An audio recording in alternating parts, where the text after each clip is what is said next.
আসসালামু আলাইকুম সুপ্রিয় শিক্ষার্থীবৃন্দ, তোমাদের জন্য রইল অনেক অনেক প্রীতি আর শুভেচ্ছা। শুরু করছি জেএমসি স্কুল অ্যান্ড কলেজের নিয়মিত আয়োজন অনলাইন ক্লাস। আজকের অনলাইন ক্লাসে তোমাদের সবাইকে স্বাগত জানাচ্ছি। আমি রাহানা মানুষ, সহকারী অধ্যাপক ইতিহাস, জেএমসি স্কুল অ্যান্ড কলেজ। আশা করছি তোমরা সবাই ভালো আছো, সুস্থ এবং নিরাপদে আছো।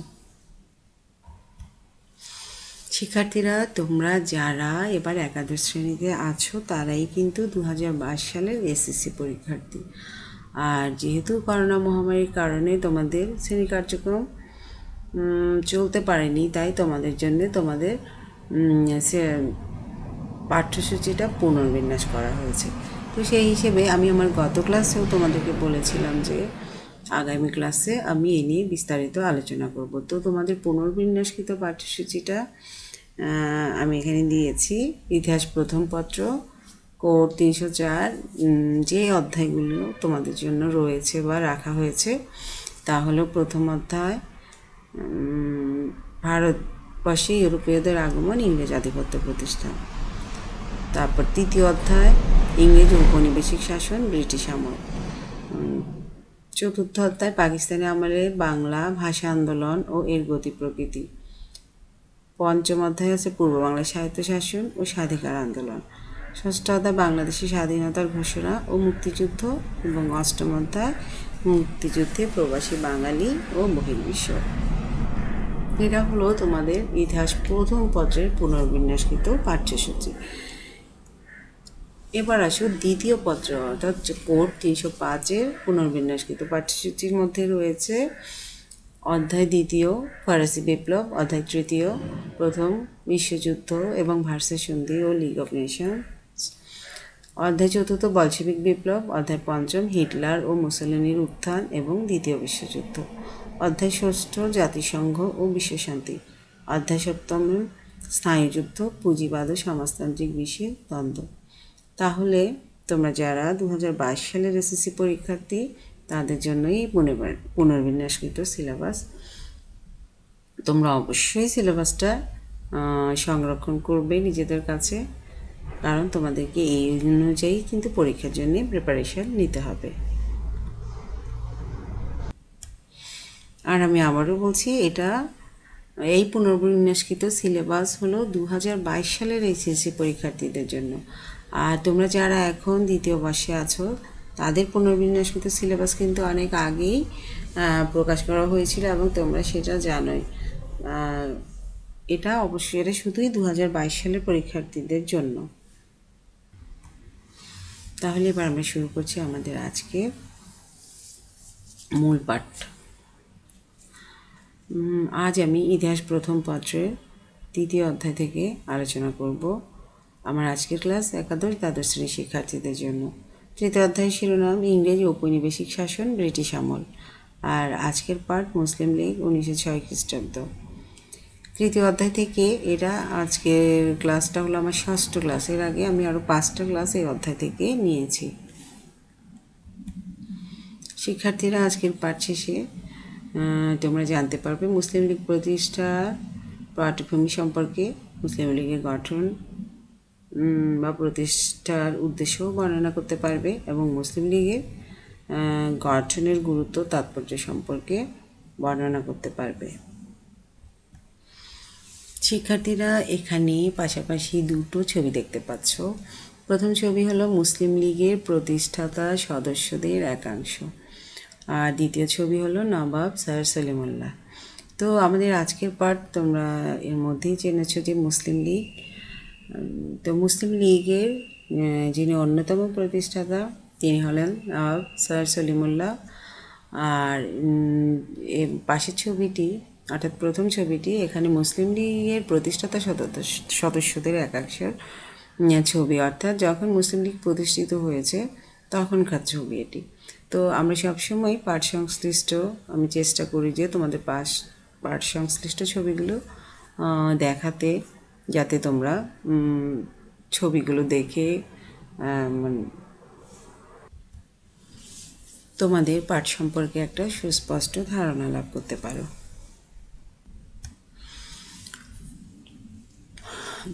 মুসলিম লীগ 1906 খ্রিস্টাব্দে প্রতিষ্ঠিত হয়েছিল। তো মুসলিম লীগ আসলে কি, এটা যদি আমরা বলি, মুসলিম লীগ একটি রাজনৈতিক সংগঠন। আর নাম থেকেই তোমরা বুঝতে পারছো যে এটি মুসলমানদের একটি রাজনৈতিক সংগঠন। তো তাহলে বুঝতে পারছো যে 1906 সালে মুসলমানদের জন্য একটি রাজনৈতিক দল গঠিত হয়েছিল যার নাম মুসলিম লীগ। আর এই মুসলিম লীগ প্রতিষ্ঠার অন্যতম সদস্য ছিলেন স্যার নবাব স্যার সলিমুল্লাহ। আসলে ব্রিটিশ ভারতের মুসলমানরা কিন্তু নানাভাবেই কিন্তু নিপীড়িত, নিষ্পেষিত এবং বঞ্চিত ছিল। তাই মুসলমানরা তাদের জন্য একটি রাজনৈতিক সংগঠন গড়ে তোলার একটা প্রয়োজনীয়তা অনুভব করেন। আর সে প্রয়োজনীয়তা থেকেই কিন্তু 1906 সালে মুসলিম লীগ প্রতিষ্ঠা করেন। তো এই মুসলিম লীগ প্রতিষ্ঠার একটা পটভূমি আছে যা আমরা এখন আলোচনা করব। আসলে কোন প্রক্রিয়ায় মুসলিম লীগ একটি রাজনৈতিক দল যেটা মুসলমানরা গড়ে তুলেছিলেন সেটা কিভাবে গড়ে উঠেছে আমরা এখন সেই বিষয়ে আলোচনা করব। তো প্রথমত আমরা দেখি যে ভারতীয় জাতীয় কংগ্রেসের মুসলমানদের প্রতি উদাসীনতা। আমরা জানি ভারতীয় উপমহাদেশের প্রথম রাজনৈতিক দল ভারতীয় জাতীয় কংগ্রেস, যেটি প্রতিষ্ঠিত হয়েছিল 1885 খ্রিস্টাব্দে।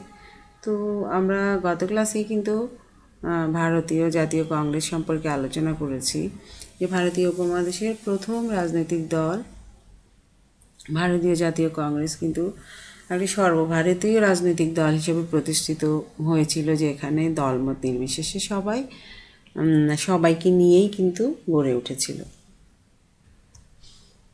ভারতীয় উপমহাদেশে ব্রিটিশ শাসকদের শাসন শোষণের বিরুদ্ধে বিভিন্ন সংগ্রাম চললেও 19 শতকের শেষ দিকে এসে কিন্তু বা 20 শতকের শুরুতেই কিন্তু রাজনৈতিক অধিকার আদায়ের লক্ষ্যেই কিন্তু ভারতীয় জাতীয় কংগ্রেস প্রতিষ্ঠিত হয়েছিল।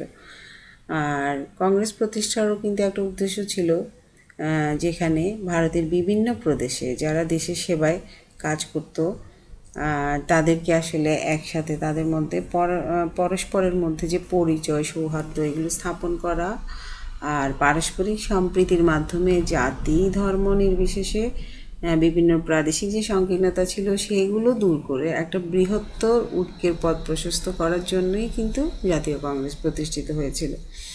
এছাড়া ভারতের যে বিভিন্ন সামাজিক সমস্যাগুলি আছে সেগুলি শিক্ষিত ব্যক্তিদের আলাপ আলোচনার মাধ্যমে এগুলির সমাধান বের করা, আর রাজনৈতিক যে ভবিষ্যতের কর্মসূচি সেগুলি ঠিক করা, এই উদ্দেশ্যগুলি নিয়েই কিন্তু ভারতীয় জাতীয় কংগ্রেস হিন্দু মুসলমান উভয় মিলেই কিন্তু গঠন করেছে। কংগ্রেস প্রতিষ্ঠিত হওয়ার পর মুসলমানরা কিন্তু আশার আলোই দেখতে শুরু করেছে, কিন্তু পরবর্তীতে কংগ্রেস মুসলমানদের প্রতি এক ধরনের উদাসীনতা কিন্তু মুসলমানদের হতাশ করেছে। আর এই জন্যই বিভিন্নভাবে বঞ্চিত মুসলমানরা তাদের জন্য আলাদা একটা রাজনীতিক সংগঠন প্রতিষ্ঠা করার প্রয়োজনীয়তা অনুভব করেছেন, এবং যার ফলশ্রুতিতে কিন্তু তারা আলাদা একটা রাজনৈতিক দল অর্থাৎ মুসলিম লীগ গঠন করেছেন। 1857 সালে সিপাহী বিদ্রোহের প্রভাব আমরা এর মধ্যেই বলেছি বিভিন্ন ক্লাসে, বা তোমরা এর মধ্যেই জেনেছো যে 1757 সালে পলাশি যুদ্ধের মাধ্যমে সিরাজউদ্দৌলাকে হারিয়েই কিন্তু ব্রিটিশরা এই উপমহাদেশে তাদের সাম্রাজ্যের বীজ কিন্তু বপন করেছে। তো প্রথম ইস্ট ইন্ডিয়া কোম্পানির প্রায় 100 বছর শাসনের মধ্যে কিন্তু 1857 সালে এই উপমহাদেশে ব্রিটিশদের বিরুদ্ধে একটা বড়সড় বিদ্রোহ দেখা দিয়েছিল, যেটাকে আমরা সিপাহী বিদ্রোহ হিসেবে আখ্যায়িত করে থাকি, বা যেটাকে সিপাহী বিদ্রোহ বলা হয়। তো এই সিপাহী বিদ্রোহের জন্যে যে ব্রিটিশ সরকার ভারতীয় মুসলমানদেরকেই দায়ী করেছে, এবং এরপর থেকেই সরকার কিন্তু মুসলমানদের প্রতি একটা কঠোর মনোভাব পোষণ করেছে। তো এই মুসলমানদের যে দুর্দশা বা কঠোর ব্রিটিশ সরকারের যে মুসলমানদের প্রতি একটা ভুল ধারণা, এই জিনিসটা কিন্তু উপলব্ধি করেছেন। আমরা দেখলাম যে স্যার সৈয়দ আহমেদ খান উনি কিন্তু মুসলমানদের সাথে ব্রিটিশ সরকারের যে একটা দূরত্ব সেটা কমানোর জন্য কিন্তু অনেক চেষ্টা করেছেন। তাছাড়া মুসলমানরা যে পাশ্চাত্য শিক্ষা থেকে দূরে ছিল, অর্থাৎ ইংরেজি মাধ্যমে শিক্ষা তারা গ্রহণ করেনি, এটাও কিন্তু মুসলমানদের দুর্দশার একটা কারণ হিসেবেই কিন্তু শনাক্ত করেই স্যার সৈয়দ আহমেদ খান ও নবাব আব্দুল লতিফ ওরা কিন্তু এই অনগ্রসর মুসলমানদের ইংরেজি শিক্ষার একটা প্রয়োজনীয়তা উপলব্ধি করেছেন। আর এই উদ্দেশ্যে কিন্তু নবাব আব্দুল লতিফ, যে আমরা আগের ক্লাসেও পড়েছি, যে 1863 খ্রিস্টাব্দে মোহামেডান লিটারেরি সোসাইটি নামে একটি প্রতিষ্ঠান গড়ে তুলেছেন। আর এছাড়া আমরা দেখেছি যে আলিগড় আন্দোলন, অর্থাৎ স্যার সৈয়দ আহমেদ খান যিনি মুসলমানদেরকে ইংরেজি শিক্ষায় শিক্ষিত করা বা পাশ্চাত্য জ্ঞান, তাদের পাশ্চাত্য জ্ঞানের পরিধি বাড়ানোর জন্য কিন্তু আমরা দেখেছি 1868 খ্রিস্টাব্দে তিনি গাজীপুরে একটা বিজ্ঞান সমিতি গঠন করেছেন। এছাড়া 1875 খ্রিস্টাব্দে আলিগড়ে মোহামেডান অ্যাংলো ওরিয়েন্টাল স্কুল প্রতিষ্ঠা করেছেন এবং 1886 খ্রিস্টাব্দে মোহামেডান এডুকেশনাল কনফারেন্স প্রতিষ্ঠা করেছেন। আর এছাড়া সৈয়দ আমির আলী তিনিও সেন্ট্রাল ন্যাশনাল মোহামেডান অ্যাসোসিয়েশন নামের একটি সংগঠন গড়ে তুলেছেন। তো কংগ্রেস প্রতিষ্ঠার পর প্রথম দিকে আমরা দেখলাম স্যার সৈয়দ আহমেদ খান কিন্তু কংগ্রেসে মুসলমানদেরকে যেতে নিষেধ করেছেন, কিন্তু আমির আলী প্রথম দিকে সমর্থন করেছেন ঠিকই, পরবর্তীতে আবার সেটা প্রত্যাহার করেছেন। আর এই যে মনীষীরা, যে তাদের যে স্বাতন্ত্র্যবাদী নীতি, এরাও কিন্তু মুসলমানদের মধ্যে একটা স্বতন্ত্র চেতনার জন্ম দিয়েছে। তাহলে এই যে মুসলমানদেরকে রাজনৈতিক বা শিক্ষায় সচেতন করে তোলার ক্ষেত্রে এইসব মনীষীদের একটা বিরাট ভূমিকা কিন্তু আছে, যা মুসলমানদেরকে রাজনৈতিকভাবেও কিন্তু সচেতন করেছে। হিন্দু মুসলমানদের সাম্প্রদায়িক উত্তেজনা, এর মাঝে ওই সময়ে এমন কিছু ঘটনা যেগুলি হিন্দু মুসলমানদের মধ্যে সাম্প্রদায়িক সম্প্রীতি কিছুটা হলেও নষ্ট করেছে। যেমন 1867 খ্রিস্টাব্দে বেনারসে হিন্দি উর্দু বিতর্ক হয়েছিল। সেখানে তারপর হিন্দুদের ধর্মীয় সাম্প্রদায়িক বিভিন্ন ধর্মীয় উৎসবগুলি পালন হয়েছিল, যেমন নবগোপাল মিত্রের হিন্দু মেলা, শিবাজির উৎসব। আর এছাড়া উত্তর ভারত জুড়ে গো জবাই নিবারণ সমিতি যেটা ছিল, তারা কিন্তু মুসলমানদের গো হত্যাটা বন্ধ করার জন্যে করেছে, গো হত্যা বন্ধ করা ইত্যাদি ভারতীয় মুসলমানদের ধর্মীয় ও সম্প্রদায়গত চেতনাকে আসলে আহত করেছে। তারপর আমরা দেখি যে ব্যবসা বাণিজ্য বা চাকরি বাকরি প্রভৃতি ক্ষেত্রেই কিন্তু মুসলমানদের একটা দৈন্য দশা, যা মুসলমানদের অস্তিত্ব রক্ষায় কিন্তু মুসলমানরা তাদের অস্তিত্ব রক্ষায় কিন্তু তাদেরকে অনুপ্রাণিত করেছে। আবার যুক্তপ্রদেশে সেখানে 1900 সালে ঘটেছিল যে সেখানে বিভিন্ন কতিপয় কিছু সরকারি কাজে উর্দুর বদলে দেবনাগরী হরফে হিন্দি ভাষা চালু করেছিল, যা মুসলমানদেরকে ক্ষিপ্ত করেছে। আর এর প্রতিবাদ স্বরূপ মুসলমানরা লখনৌতে একটা প্রতিনিধি সভারও ডাক দিয়েছে। আলিগড় কলেজের সেক্রেটারি মহসিনুল মুলকের নেতৃত্বে উর্দু প্রতিরক্ষা সমিতিও গঠিত হয়েছে। 1901 খ্রিস্টাব্দের অক্টোবরে লখনৌতে আরেকটি সভায় মুসলমানদের স্বার্থ অধিকার রক্ষাকল্পে একটি জাতীয় সংগঠন প্রতিষ্ঠার সিদ্ধান্ত গৃহীত হয়েছে। আবার 1903 খ্রিস্টাব্দে জুলাই মাসে উত্তরপ্রদেশে হিন্দু মুসলমানদের মধ্যে সাম্প্রদায়িক উত্তেজনা দেখা দিলে মুসলমানদের জন্য একটি কেন্দ্রীয় রাজনৈতিক সংগঠন প্রতিষ্ঠারও তারা মুসলমানরা দাবি জানিয়েছে। তাহলে আমরা দেখতে পাই যে 19 শতকে যে এই যে ঘটনাগুলো ঘটেছে, এগুলিও কিন্তু মুসলমানদের মধ্যে একটা পরিবর্তন, অর্থাৎ পুনর্জাগরণের চেতনাকে উজ্জীবিত করেছে। তারপর যদি বঙ্গভঙ্গের প্রতিক্রিয়া, বঙ্গভঙ্গ তো আমরা জানি যে 1905 সালে বাংলাকে ভেঙে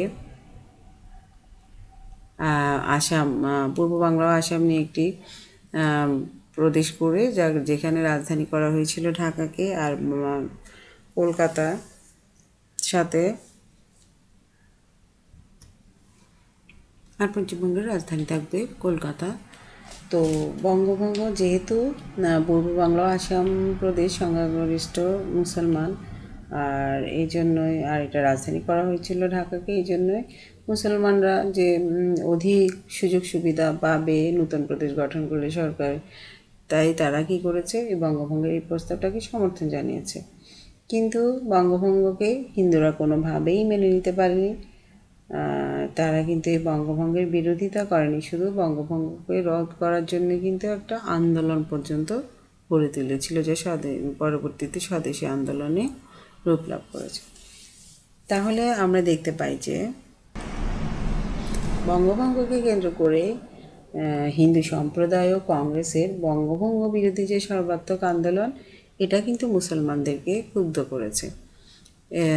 আর এই থেকেও এরপরেও কিন্তু মুসলমানরা তাই নিজেদের জন্য একটি আলাদা রাজনৈতিক দলের প্রয়োজনীয়তা আরও বেশি করে অনুভব করেছে। আর এই বঙ্গভঙ্গের পক্ষে যেসব নেতারা ছিল, তার মধ্যে নবাব সলিমুল্লাহ এবং নবাব সৈয়দ আলী চৌধুরী এবং জাতীয় কংগ্রেসের বিপরীতে একটি রাজনৈতিক দলের তীব্র প্রয়োজনীয়তা কিন্তু তারা উপলব্ধি করেছিলেন। এরপর সিমলা ডেপুটেশন। 1906 সালে 1 অক্টোবর প্রিন্স আগা খানের নেতৃত্বে 35 জন মুসলমান নেতা তাদের একটি প্রতিনিধি দল নিয়ে সিমলায় লর্ড মিন্টের সাথে সাক্ষাৎ করেছে। সেখানে সাক্ষাৎ করে তারা তাদের কিছু দাবি দাওয়া পেশ করেছে।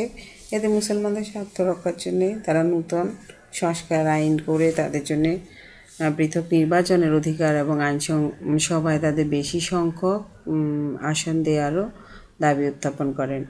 আর এছাড়া সরকারের সামরিক ও বেসামরিক চাকরিতে যাতে অধিক সংখ্যক মুসলমান নিয়োগ, জেলা পরিষদ ও পৌরসভায় মুসলমানদের নিয়োগ এবং মুসলিম বিশ্ববিদ্যালয় স্থাপনেরও তারা দাবি জানিয়েছে।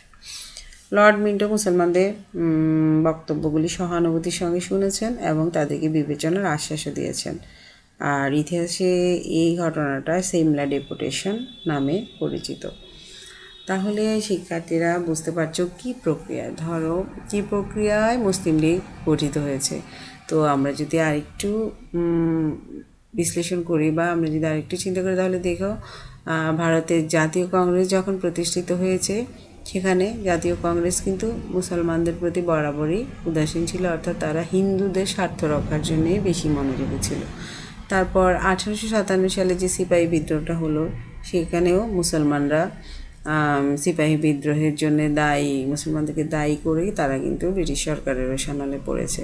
তো মুসলমানদেরকে সে অবস্থা থেকে তুলে আনার জন্য কিন্তু আমরা দেখলাম স্যার সৈয়দ আহমেদ খান, আব্দুল লতিফ, আমির আলী, মনীষী প্রমুখ তাদের অক্লান্ত চেষ্টার মাধ্যমে কিন্তু মুসলমানদেরকে রাজনৈতিকভাবে সচেতন করেছেন। এবং এরপরে আমরা দেখি যে তৎকালীন সময়ে কিন্তু হিন্দু মুসলমানদের মধ্যে এমন সব কর্মকাণ্ডগুলি হয়েছিল যা তাদের মধ্যে সাম্প্রদায়িক উত্তেজনায় ছড়িয়েছিল। তারপর আমরা দেখি যে লর্ড কার্জন যখন বঙ্গভঙ্গ করলো, অর্থাৎ বাংলাকে দুভাগ করে ঢাকাকে রাজধানী করে পূর্ব বাংলা ও আসাম নিয়ে যে প্রদেশ গঠিত হলো, মুসলমানরা একে স্বাগত জানিয়েছে, অর্থাৎ পূর্ব বাংলার মুসলমানরা একে স্বাগত জানিয়েছে, কিন্তু হিন্দুরা এর চরম বিরোধিতা করেছে এবং এর বিরুদ্ধে আন্দোলন গড়ে তুলেছে। আর এসব ঘটনার প্রেক্ষিতে মুসলমানরা লর্ড মিন্টের সাথে দেখা করে কিন্তু তারা তাদের জন্যে পৃথক নির্বাচন এবং চাকরি বাকরিতে মুসলমানদের অগ্রাধিকার, তাদেরকে সামরিক বেসামরিকতে চাকরিতে নিয়োগ, মুসলমানদের জন্য আলাদা বিশ্ববিদ্যালয় স্থাপন, এগুলো দাবি জানিয়ে এসেছে সিমলা ডেপুটেশন।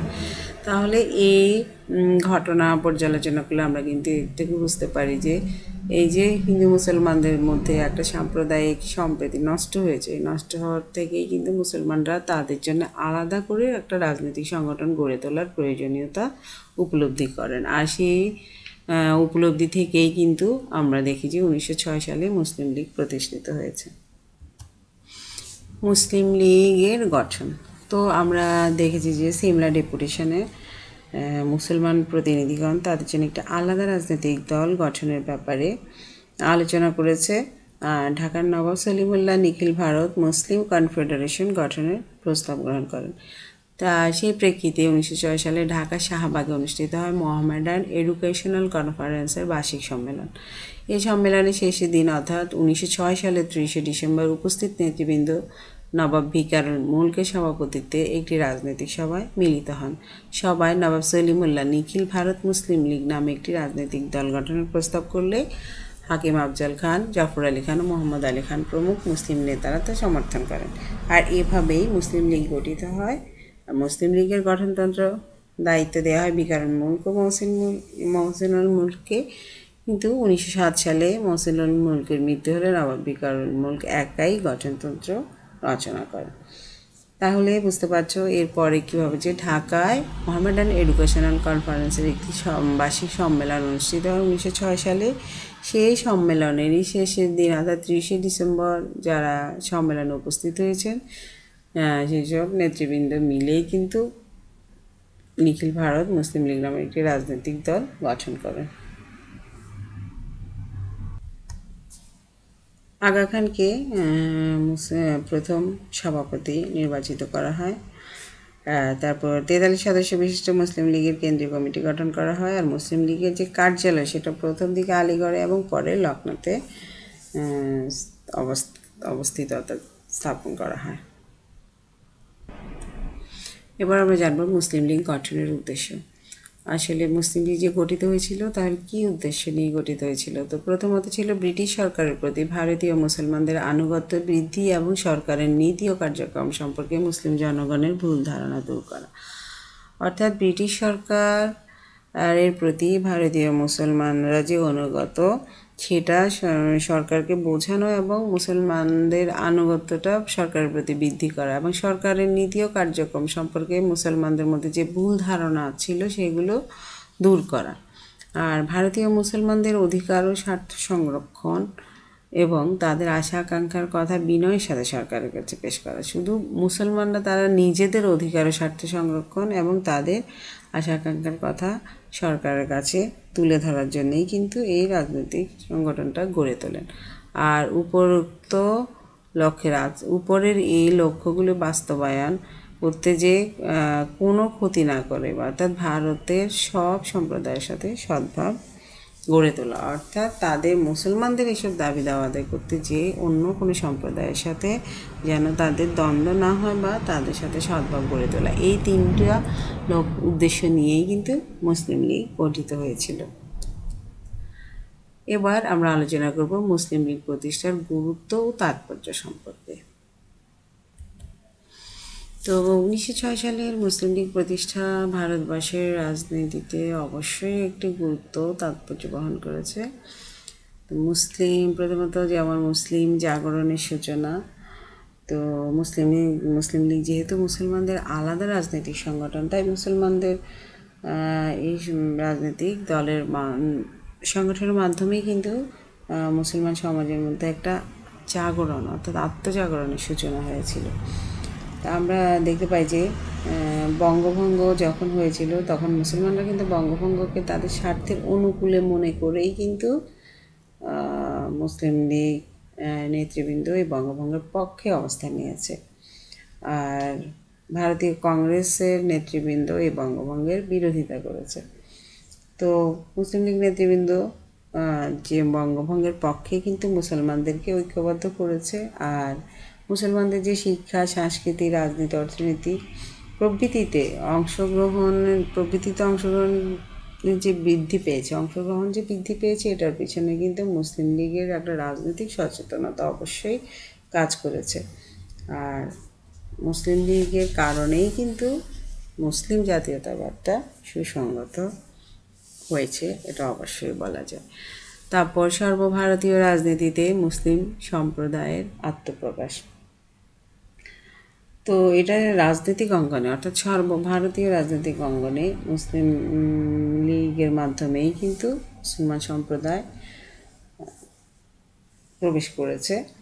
আর এর ফলে রাজনৈতিক বিষয়ে মুসলমানদের আগ্রহ বহুগুণে বেড়ে গিয়েছে।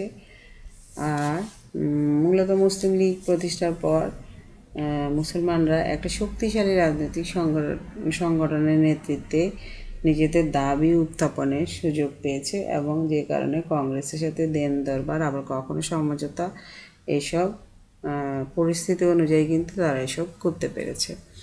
তারপর নিজস্ব দলের অভাব পূরণ, সেটা তো বোঝেই যে মুসলিম লীগ প্রতিষ্ঠার আগে যে মুসলমানরা তাদের নিজেদের কথাবার্তা, নিজেদের দাবি দাওয়া এগুলি উপস্থাপন করার কিন্তু কোনো মাধ্যম ছিল না। আর এই মুসলিম লীগ প্রতিষ্ঠিত হওয়ার পরেই কিন্তু মুসলমানরা তাদের দাবি দেওয়া উপস্থাপন এবং বিভিন্ন সরকারের কাছে সব কিছু কিন্তু সঠিকভাবে উপস্থাপন করতে পেরেছে। কিন্তু এর আগে ছিল যে মুসলমানরা শুধু একটা চিঠি স্মারকলিপি সরকারের কাছে দিত অথবা কখনো কংগ্রেসের মুখোমুখি হয়ে বিভিন্ন দাবি আদায়ের চেষ্টা করত।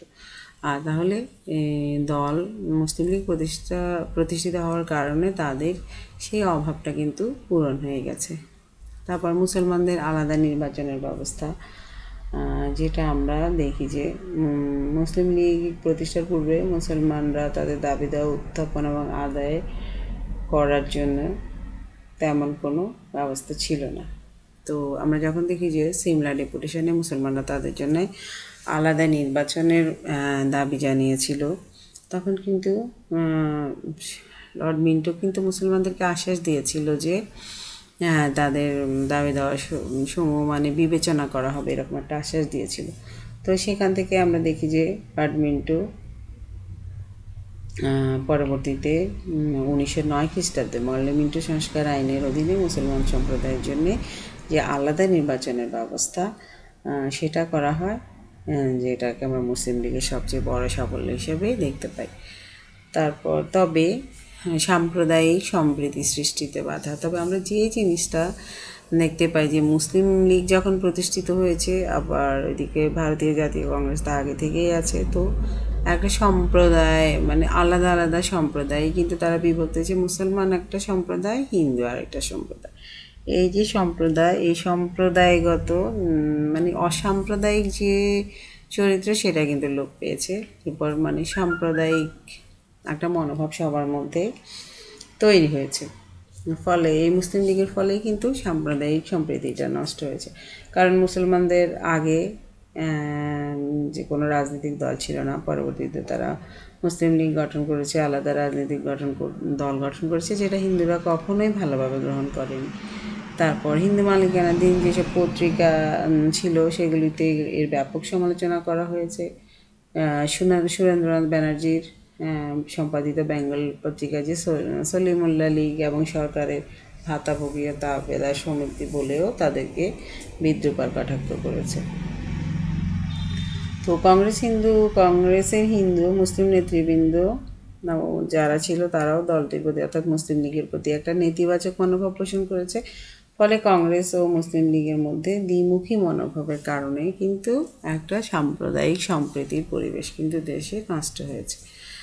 আর পাকিস্তান রাষ্ট্র সৃষ্টি, তা আমরা অবশ্যই যেটা দেখতে পাই যে মুসলিম লীগ প্রতিষ্ঠার কারণেই কিন্তু আর অখণ্ড ভারত কিন্তু আর থাকলো না। কারণ মুসলমান নেতৃবৃন্দ সবসময় এটাই প্রমাণ করতে চেয়েছে যে ভারতীয় উপমহাদেশে হিন্দু যেরকম একটা জাতি, মুসলমানও আলাদা জাতি। তাহলে এই যে চিন্তা চেতনা, এ থেকে আর কখনো হিন্দু মুসলমান কিন্তু এক হতে পারেনি। তো আমরা দেখি যে প্রতিষ্ঠার শুরু থেকেই মুসলিম লীগ মুসলমানদের স্বার্থ সংশ্লিষ্ট বিভিন্ন বিষয় নিয়ে কাজ করায় পরবর্তীতে আস্তে আস্তে দলটির জনসমর্থন বেড়েছে। তারপর বিভিন্ন প্রদেশেও তারা শাখা দল গঠিত করেছে। তারপর 1905 সালে যে বঙ্গভঙ্গটা হয়, 1911 সালে কিন্তু সেই বঙ্গভঙ্গ আবার রদ হয়। তখন মুসলিম লীগের বিরুদ্ধেও আন্দোলন করেছে। দল গঠনের প্রথমে দলে অভিজাত যারা ছিল তাদেরই প্রাধান্য ছিল। তারপর যখন আমরা দেখলাম যে 40 সালে লাহোর প্রস্তাবের পর একটি ব্যাপক ভিত্তিক জনসমর্থিত রাজনৈতিক দল হিসেবে মুসলিম লীগ আত্মপ্রকাশ করেছে। এদিকে হিন্দু মুসলিম সম্প্রদায়ের মধ্যে যে সম্পর্কের অবনতি ঘটেছে, এর জন্যে মোহাম্মদ আলী জিন্নাহ দ্বিজাতি তত্ত্বের ভিত্তিতে একটি রাষ্ট্র গঠনের দাবি উপস্থাপন করেছেন। আর এই প্রস্তাবটি পাশ হলে মুসলিম লীগ পাকিস্তান রাষ্ট্র প্রতিষ্ঠার আন্দোলন শুরু করে। পরবর্তীতে আমরা দেখতে পাই যে মাউন্টব্যাটেন পরিকল্পনায় কংগ্রেস ও মুসলিম লীগের সম্মতিতেই কিন্তু 1947 সালে ভারত পাকিস্তান নামে দুইটি আলাদা রাষ্ট্রের জন্ম হয়। আসলে এই আলোচনা থেকে এটা স্পষ্ট যে ব্রিটিশরা এই উপমহাদেশ শাসন করেছে, তারা কখনো তাদের ডিভাইড অ্যান্ড রুলের ভিত্তিতেই কিন্তু আমরা দেখলাম যে বঙ্গভঙ্গ করেছে। এই বঙ্গভঙ্গের কারণে কিন্তু হিন্দু মুসলমানদের সম্পর্কের একটা তিক্ত অভিজ্ঞতা শুরু হয়েছে, যার সুযোগ কিন্তু ব্রিটিশ সরকার নিয়েছে।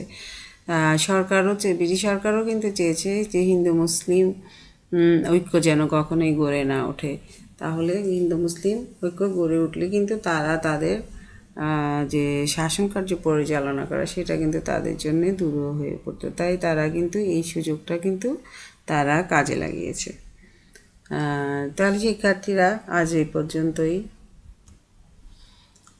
তোমাদের জন্য এখানে সামান্য বাড়ির কাজ দেওয়া হলো যে মুসলিম লীগ কত সালে প্রতিষ্ঠিত হয়, মুসলিম লীগের গঠনের উদ্দেশ্য ব্যাখ্যা করো, মুসলিম লীগ প্রতিষ্ঠার গুরুত্ব আলোচনা করো। তো প্রতিদিন ক্লাস শেষেই তোমাদের জন্য সামান্য বাড়ির কাজ দেওয়া থাকে, তোমরা অবশ্যই বাড়ির কাজগুলো করবে। আর এই কাজগুলো করলেই কিন্তু তোমরা তোমাদের পড়াগুলো কিন্তু আফটার হয়ে যাবে। আর ইতিহাসের ব্যাপারে যে কথাটা না বলে নয়, তোমরা ক্লাসগুলো ভালোভাবে ধারাবাহিকভাবে দেখার চেষ্টা করবে। ইতিহাসে যেহেতু সাল বা ঘটনা এগুলি কিন্তু ধারাবাহিকভাবে সালগুলো মনে রাখতে হয়, ঘটনাগুলো ধারাবাহিকভাবে ঘটে, একটা ঘটনা পর আরেকটা ঘটনা ঘটে। এগুলি যদি তুমি ধারাবাহিকভাবে ক্লাসগুলো যদি ঠিকভাবে দেখো আর কি, তাহলে তোমাদের এই জিনিসটা আর অসুবিধা হবে না। সবাইকে ধন্যবাদ জানিয়ে আমার আজকের ক্লাস এখানে শেষ করছি। আল্লাহ হাফেজ।